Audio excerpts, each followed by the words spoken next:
Hello everyone, welcome to Free Range Diva. Thank you so much for stopping by today. Today's video is going to be about why you should change your diet as you age.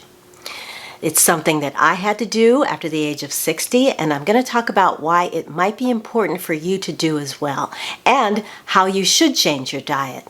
This channel is all about clean beauty, natural living, and healthy aging. So if that's something you're interested in, then give this video a thumbs up and consider subscribing so you won't miss what comes up next. All right, let's jump into this. Recently, an article appeared in my inbox that really intrigued me. It was from Cedars-Sinai, their blog post, and it was entitled, "Why to Shift Your Diet as You Age." Around the age of 60, your body requires fewer calories. However, nutrient and protein requirements stay the same or even can increase. Your weight will likely increase if you continue with the same portion sizes, and even if you eat less, you can still gain weight as your metabolism slows down and your muscle mass decreases as your fat reserves increase. As humans throughout the millennia, our bodies and our metabolism has learned how to adapt as we go through seasonal changes going from abundance to shortages. Our hormones kick in and our bodies can go into what's called fat storing mode, where the preferred energy source of our body is glucose.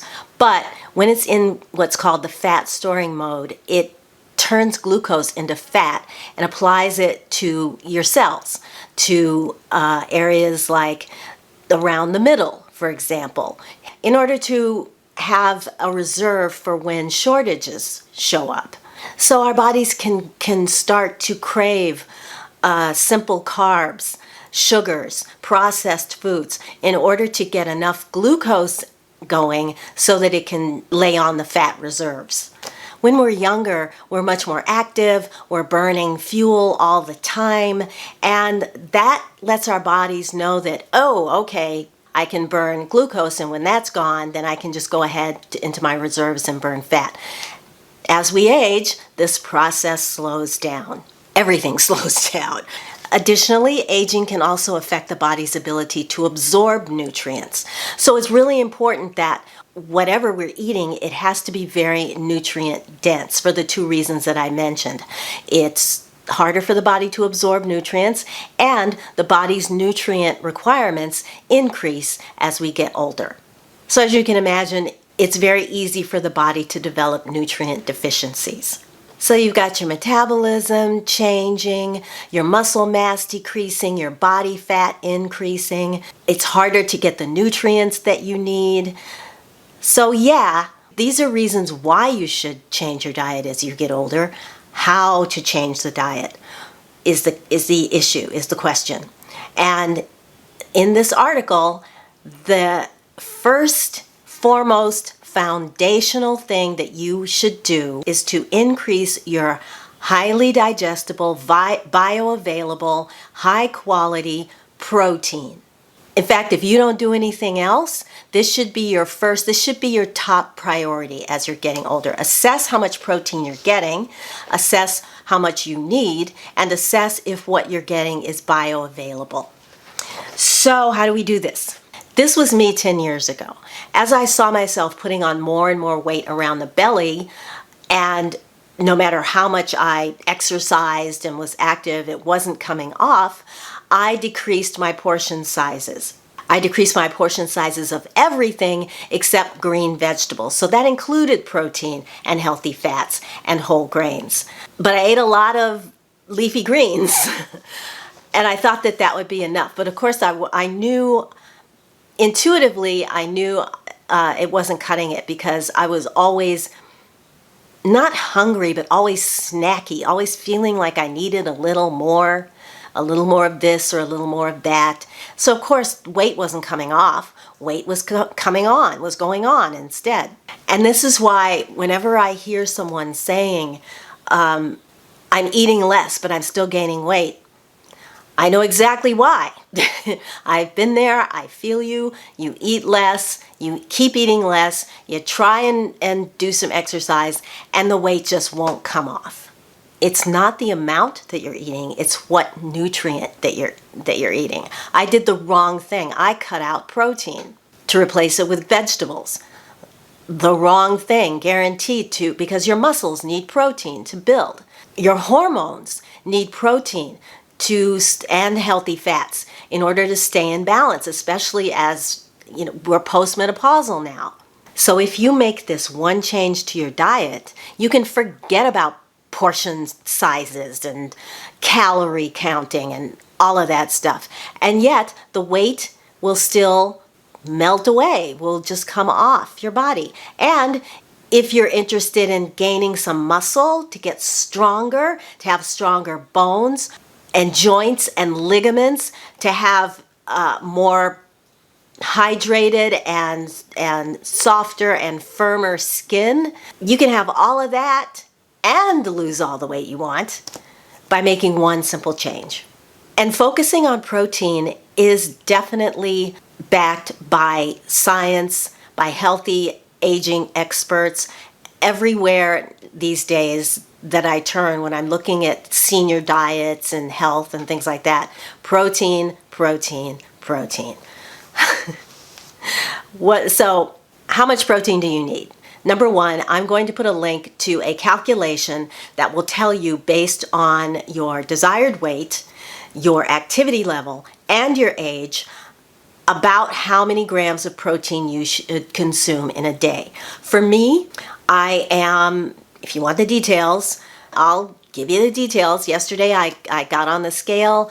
I was 113.8 pounds. I'm 5'4" with a medium frame, and I'm moderately active. For me, my protein needs come in between 60 to 70 grams per day, with leaning more heavily towards the 70. So I try to get at least 20 grams of protein in every meal. And at dinner, I will usually make it like 25 to 30, because I don't want to be snacky later on at night. I intermittent fast. I have a whole playlist about that. I will link that if you want to know. But as a result of that, I lost the belly fat, and I have no desire to start putting it back on again, because that's the most unhealthy fat that you can carry on your body. Because I close my eating window at 6 p.m., I want to make sure that I'm not going to be hungry or craving something at 8. Additionally, I'm going to link and put a chart up as well of something called the DIAAS score, DIAAS. This stands for the Digestible Indispensable Amino Acid Score. It's a metric used to assess the quality of the protein that you're eating based on the content of their essential amino acids, because there are 9 protein amino acids that the body can't make. So it's important that whatever you're eating has all 9, number one, and that they have it in amounts that will help you to meet your protein goals. And it measures how digestible they are in the human body. So I'm going to put up a chart that shows you some of the top scoring protein sources on the DIAAS meter. And as you'll notice, some of them are over 100. And that's because that particular source of protein is so loaded with the essential amino acids that you actually get more than the grams of protein that you're eating. So if you're eating 10 grams of that protein source, you are probably getting 13 grams or 14 grams of the actual amino acids. So there's more amino acids in there than there is the weight of the source. Well, one of the things that I learned looking at this chart, I thought that chickpeas, garbanzo beans were a really good protein source. They're not. So check out the chart, see what's at the top, and incorporate those foods into your diet. I'm not here to sell you on any particular diet. I mean, there's dozens of them out there. I tend to gravitate towards the Mediterranean diet because I like the composition of that diet. But whatever diet that you're comfortable with that works with you, just make sure that you're getting high protein sources. You know how much you need and you know how much you're actually getting. Which brings me to one of the things that I use to up my protein, particularly at breakfast time, is protein powder. And I have a new one right here. This is from a company called EarthChimp. This one is a vegan protein source. Now, I love my Terrace whey protein, which is just whey protein. There's nothing else in it. Well, vanilla is in there and monk fruit for a sweetener. But this one has got a lot of extra stuff in it, so you're getting a big bang for your buck. I got the chocolate flavor, and this chocolate flavor is delicious. But I'll put the ingredient panel up so you can see, because it's a vegan protein blend. It's got 1 billion CFU of probiotics. It's made with organic fruits and vegetables. So if you look on this, not only does it have their plant protein blend, which consists of pea, pumpkin, and coconut proteins, all organic. It's got organic dates, bananas, and baobab fruit in here, agave fiber, pea starch, flax seeds are in here. This one you're getting more of a meal replacement kind of shake. So the highlights are, this is an organic vegan protein blend. It's got 1 billion CFUs of probiotics in it. It's got organic fruits. It's a small company made in Ireland. There are no added sugars, no added salt, no non-GMO, no erythritol, which I really appreciate, aside from the fact that it comes from corn. It also really upsets my stomach. So I'm glad there's not in there. There's no gums, no gluten, no soy, no dairy. And they donate 10% of their packaging costs to organizations that remove plastics from our oceans.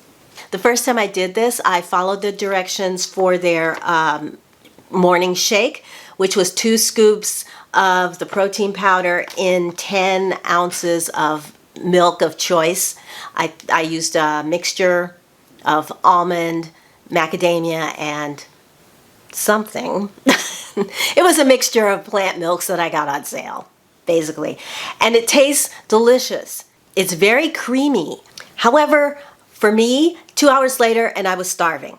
So since then, I figured out how to add a little Greek yogurt to it, to give it a little more protein and healthy fats to keep me full a little bit longer. And then I tried their recipe that I got off their website, protein waffles with raspberries, and that was delicious, and that did help because I had, again, used Greek yogurt as a topping along with the fruit. That also helped it up the protein a little bit more and kept me full until lunchtime. So if you're looking for a vegan protein powder, I highly recommend the EarthChimp. I mean, what's not to love? Tastes great, great company, and it'll give you 20 grams of protein per serving. As if I haven't given you enough, one other reason I want to mention briefly, because they do mention it in the article, to focus on protein is to prevent what's called frailty, which is basically an age-related decline in strength. And so when you need to fight off an illness or an injury, you don't have the reserves to do it. So you don't want to get into that state. And so anything that can prolong the onset of that part of your life is definitely worth doing. So once you've got your protein together and you're feeling satisfied after your meals, then definitely think about adding antioxidants in the form of fresh fruits, vegetables, nuts, seeds. These also will give you healthy fats, avocados, and really eating the rainbow. Eat as much variety in your diet as you possibly can. For me, I have found that I can eat grains provided they are sprouted. So I can make myself a a pan of biscuits with my sprouted whole wheat flour.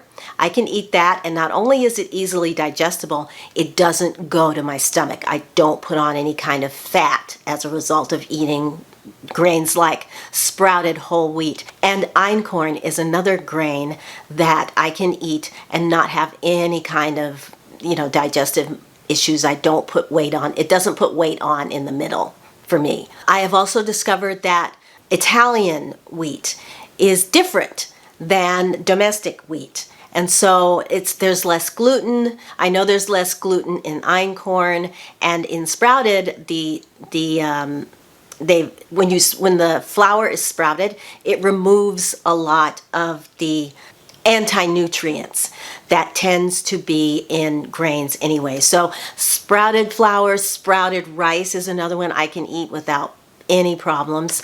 And again, it's just another way of getting more variety in your diet. So pasta from Italy is fine for me. Pasta from domestic, not so much. Eat the rainbow, eat a big variety, get your protein needs met, and everything else will fall into place. And we started this video talking about weight. Recently, I decided to cut all sugars out of my diet, added sugar, and over the course of like a month and a half, I dropped 6 pounds without increasing exercise, without changing anything else. It's just that instead of having some baked good that I'd made for dessert after dinner, I would have a handful of nuts and a handful of berries, something like that, or peanut butter and crackers. Which it's not putting weight on, I will say. I got on the scale yesterday. No, what's this, Wednesday? Tuesday. Yeah, I got on the scale yesterday, and I had lost a half a pound from the week before. So for a while there, I was losing a pound a week. I'm trying to kind of settle into something that will help me to maintain, so at least I'm slowing down the amount of weight that I'm losing. And this is a good problem to have. I know this, okay? I'm not touting my own horn. What I'm trying to get you to understand is that I walked in your shoes for years. Then when I was 65, I started intermittent fasting and changed my diet, and the weight just melted off, the pounds just melted off. So try walking in my shoes for a little bit. Get that protein on board, get your antioxidants and fiber on board, and drink plenty of water. Don't forget that. All right, everybody, that's where I'm going to leave you for the day. If you enjoyed the video, please give it a thumbs up.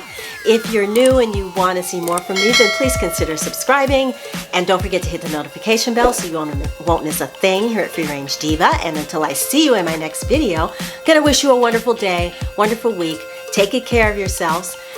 And I'll talk to you again very, very soon. Bye.